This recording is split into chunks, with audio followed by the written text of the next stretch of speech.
其实后面也有一些阻碍的关卡，但是楚风凭借出阶秘典都能够化解。眼下花花在，那么楚风提供阵法，花花出力布置的情况下，化解的更加轻松。你这小鬼的结界阵法真的是让人羡慕啊！花花是真的羡慕拥有这样的阵法，那对于界灵师而言，简直比人和宝物都要更加的有用。此乃绝世利器，且逆天级别。夸赞之后，也是立刻开始布阵。当花花开始布阵那一刻，楚风也是立刻察觉到了变化。前辈，你的结界战力哟，眼睛这么尖的吗？被你发现了，是血脉觉醒了，获得了逆战一品的战力。不过其实也是刚刚在那结界门内才觉醒的，在我们这一代是很了得了。不过放在现在，好像也不算什么。我听闻七界圣府的凌霄和界天也可以，你应该也可以吧？花花嘴上说着不算什么，但脸上却也有着难掩的得意。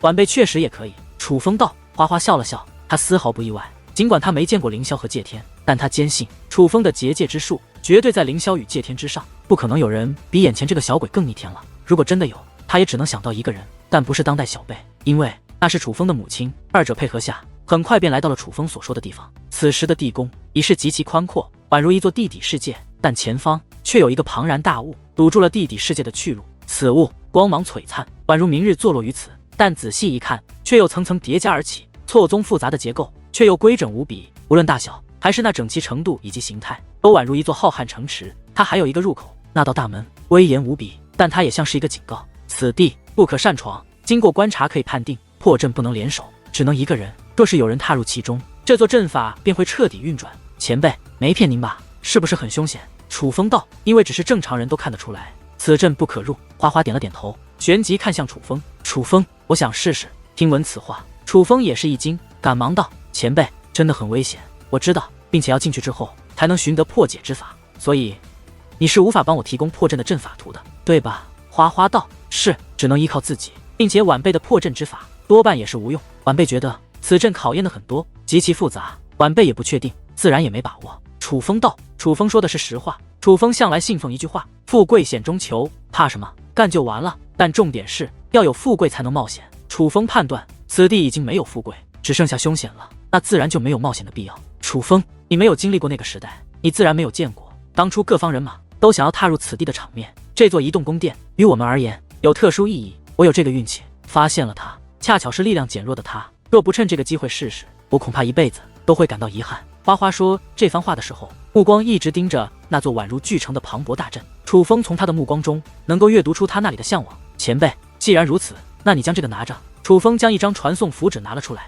那是武者商会会长给楚风的符纸，可以危险之时逃脱用。看到楚风递过来的符纸，花花感到惊讶。他惊讶的不是楚风有如此宝物，而是如此贵重的宝物，楚风随手就给了他，这也太大方了。他的观念里，关系很好之人才会如此大方，而他与楚风才相识不久，并且他先前对楚风还那般态度，他现在想想都感觉有些羞愧难当。短暂愣神后，他笑了，笑得很暖，真是好宝贝，难怪七界圣府都抓不住你这小鬼。花花将符纸推了回去，我身上也有类似的宝物，就不用你破费了。话罢，花花便直接来到了那阵法入口前，站住。可就在此时，忽然一道声音自大阵之中响起，那声音很是混沌，分不清其年龄，但能够确定的是，那是一个男子。拜见前辈，不知前辈居住于此，多有打扰，还请前辈见谅。听到这个声音，花花赶忙施以一礼，楚风同样施以一礼。他们都感觉那声音不像是阵法，更像是真实存在的，真实存在于此地，还是传自阵法之中的声音。就算不是此地真正的主人，此人多半也是掌握此地阵法之人。这座阵法不是你们可以挑战的，想活命便离开吧。那声音再度响起，前辈，若是晚辈挑战成功，能否得到奖励？花花问，但他的询问却换来一声轻笑，呵，这么爱问，不如问问苍天，你何时会死？听闻此话，花花眉头微皱，他是有脾气的人，而对方这句略带讽刺的话语则是激怒了他。前辈，若晚辈非要挑战呢？花花此时的语气已是敬意大减。现在走，你的命还在，若进去，你的命便与你自身本事相连。不是老夫看不起你们当代界灵师，而是你们之中绝对无人可以破开此阵。那声音再度响起，而花花则是直接踏入了那座阵法之内。刚刚踏入其中，原本迟缓运转的阵法便快速运转起来。楚风认真观察，眼中不免有些紧张。倘若只是自己观察出那阵法危险也就算了，此地居然有远古存在，也给出了如此明显的提醒，楚风就更加担心了。他担心花花无法活着走出来。不用看了，他出不来了。而就在此时，在楚风侧面，那阵法内的声音再度响起，只不过这一次不是阵法内传出，而是楚风的身旁。顺声观望，一道身影就站在自己旁边。这位身材高大，足有2米有余，身穿一袭黑色铠甲，那铠甲十分精致，且上面布满岁月的痕迹，那是刀痕、剑痕、各种兵刃，甚至武技的痕迹。而他的皮肤部分竟散发着光芒，看不到具体轮廓，但满头的白发却看得清楚。白发散落而下，落在黑色铠甲之上，再加上挺拔的身姿，给人的感觉霸道无比，压迫十足。但这位对楚风明显并无敌意。前辈，你既是此地主人，应该掌握此地阵法，能够听到我们的对话。他对这里是很尊敬的，对您同样尊敬。可您为何故意激怒他，非要他踏入其中？从这位对自己的态度，楚风能感觉到，这位刚刚那般对待花花是故意的，就是要让花花踏入阵法之内。因为你，白发黑甲男道。我，楚风诧异，你名为楚风，乃当代最强小辈武者，也是当代最强小辈界灵师，你为何不挑战那座阵法？白发黑甲男问。因为我听劝。楚风道。听劝？白发黑甲男有些不懂，这阵法分明就写了2个字，危险。楚风道。白发黑甲男笑了笑，才道，说的好听一点是听劝，说的难听一点就是胆小，但这怎么与我听闻的楚风不太一样？前辈，激将法对晚辈没用，除非你能明确告诉晚辈，破开此阵有何好处。晚辈观察，此地应该没有宝物了。楚风说道。宝物确实没有，但尊严你要不要？白发黑甲男问。尊严？楚风诧异，见过远古时期的同辈了吧？白发黑甲男见过。楚风道。其实他们也是于100年之内出生，非要说也是当代之人，可为何他们以远古自居，且看不起当代武者？你可知为何？白发黑甲男问。因为他们的血脉传承自远古，因为他们的家族在远古时期就屹立不倒，而当代武者。话到此处，楚风停顿。当代武者怎么了？白发黑甲男问。接下来的都是晚辈的猜测，没有任何考究。楚风笑了笑，就让我听听你的猜测。白发黑甲男道。晚辈猜测，当代的所有人族、妖族，并非是于这个时代诞生的生命，我们的祖先应该也都是源自于远古时期，只是为何我们没有拥有远古时期的宝物，没有远古时期的传承？我猜测是我们的先辈在远古时期的表现较为平庸，乃是修武界的最底层，不是无法传承，而是根本没有宝物可以传承。甚至很多人的祖先可能在远古时期都不是修武者，是真正的平民百姓。这便是为何在下界的很多地方，很多人连血脉都没有的原因。远古后期应该是发生了什么事情？那些强大的宗门家族皆参与其中，导致他们沉睡，反而是我们这些先祖是平民百姓之人传承了下来。但远古时期的事情似乎让很多人失去了记忆，所以我们的先祖也都忘记远古之事，便觉得自己就是这个时代之人。当然，传承至今，远古时期的人物又有多少存活下来的？大多数人都是这个时代出生的罢了，是远古那些名门贵族庞然大物，非要将同一时代的人区分开来，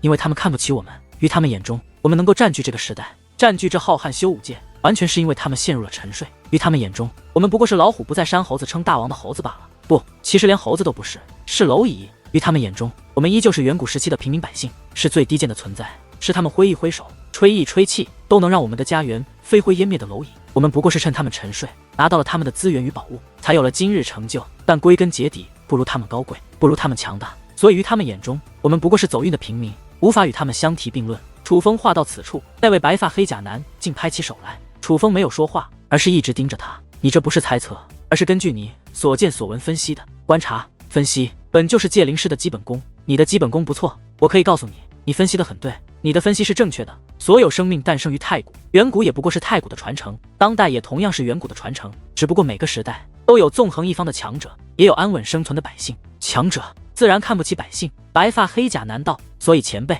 同样看不起我们。楚风道。楚风，尊重是要靠本事的，靠谁的本事？靠你自己的本事。弱者换不来尊重，只能换来怜悯，换来同情。但是否给予怜悯与同情，是强者决定的，因为他们也可以拒绝给予怜悯与同情，他们也可以选择给予羞辱与毁灭，一切全凭良心。但你不可否认，他们有决定的资格。比如入阵的女子，她刚来的时候看你还很不顺眼，是你亮出那座阵法布置图，她才对你有所转变，这是你用实力换来的尊重。同样的，你想得到我们的尊重，也是要用你的实力，不然凭什么要尊重你？我们先辈世代的努力，为的是什么？真的以为是为了保护世间万物，保护天下苍生？当然不是。我们的先辈世代努力，就是要拉开我们其他人的距离，要做强者，要做掌握他人命运的人，要做人上人，这才是努力修炼的动力。对于白发黑甲男的话，楚风没有回答。每个人有每个人的想法，但楚风知道，白发黑甲男的想法实际上是大部分修武者的想法，不止远古，当代也如此，甚至未来也同样如此。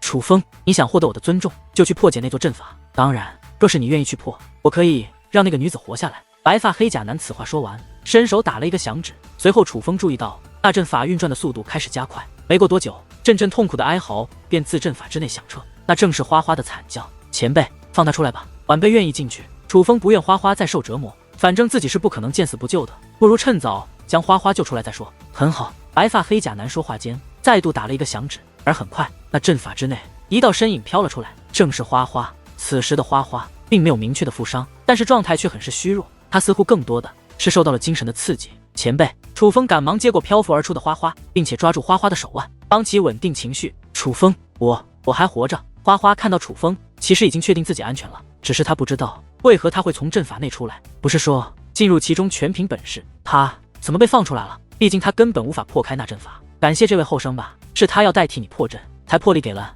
你一条生路。记住，以后行事量力而行，免得成为他人负担。花花不解之际，白发黑甲男的声音再度响起，只是此时的他早已消失不见。那声音是从阵法内转出来的，似乎在他看来，花花根本没有见其真身的资格。花花看向楚风，那个眼神是想寻求答案。楚风微笑着点了点头，证明白发黑甲男说的乃是真的。楚风，你不要进去！花花猛然抓住楚风的手，前辈放心，这阵法应该难不住我。楚风笑着推向花花的手，他知道他必须进去，不然花花必死无疑。楚风，不许去！但花花却死死地拽住楚风的手，不让楚风离开。他进入过那阵法了，知道那阵法究竟有多恐怖。若是楚风自愿进入也就算了，可若是为了救他，他于心不忍。前辈，我若不去，我们都要死。楚风以暗中传音说道，他是在吓唬花花，他能感觉到那位不会害自己，但花花则不同。楚风若不入阵，花花可能会有危险。果然，听闻此话，花花迟疑了。他自己死不是不能接受，毕竟是他自己闯了祸，但害死楚风他不能接受。而看到花花这个表情，楚风便知道花花的本性其实是很重情义的女子。前辈，请相信我，我能够破开那阵法，我也能够将你安全的带离这里。楚风笑着说道，且这一次他成功推开了花花的手，转身走向了那座大阵。花花努力坐起身来，看着楚风的背影，他的表情没了以往的镇定，取而代之的是慌乱、惭愧，就像是一个做错事的孩子，彻底没了主意。因为若不是他执意踏入那阵法之内，便不会是现在的危险处境。可现在他什么都做不了，只能指望那个比他小上许多的男人。在花花的注视下，楚风的身影被那座阵法所吞没，阵法也是运转起来，速度越发的快。如楚风所料，这座阵法不是初阶秘典能破的，因为这是一座考验大阵。但庆幸的是，这座阵法所考验主要是天赋与毅力。对于寻常人来说，这阵法宛如地狱；可对于楚风而言，这座阵法比自己预想的要简单得多。阵法之内汹涌的结界之力，宛如一只纸恶鬼，不断自楚风体内穿梭。楚风的脸上也带着些许痛楚，能够承受不代表不痛苦，因此楚风也是闭着双眼，紧咬牙关，尽可能的对抗这种考验。但很快，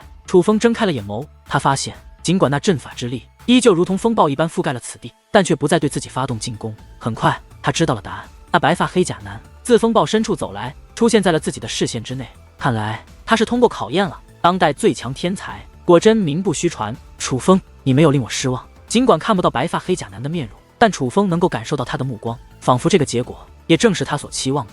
前辈，是有什么事要晚辈做吗？楚风问。没有。白发黑甲男道。真的没有？楚风又问。怎么，你好像很想为我做些事情？白发黑甲男问。如果有好处，晚辈并不介意付出。楚风笑道。你这小鬼，原来是想要好处，那么可能要让你失望了。在我这里，你得不到任何修炼资源，也得不到任何宝物，但实际上已经得到了最珍贵之物，那便是我的尊重。白发黑甲男说道。楚风笑了笑。尊重这东西谁不想要，但是也分人，天下间那么多人，没必要得到所有人的尊重。其实有的时候其他人怎么看自己，楚风还真的不在意。所以在楚风看来，这虚无缥缈的尊重有的时候还真不如天才地宝有价值。但对方已经表态，楚风知道多言已无意义，于是道，还不知该如何称呼前辈。你无需知道我是谁，若是你能够成长到那个层次，自然能够了解我。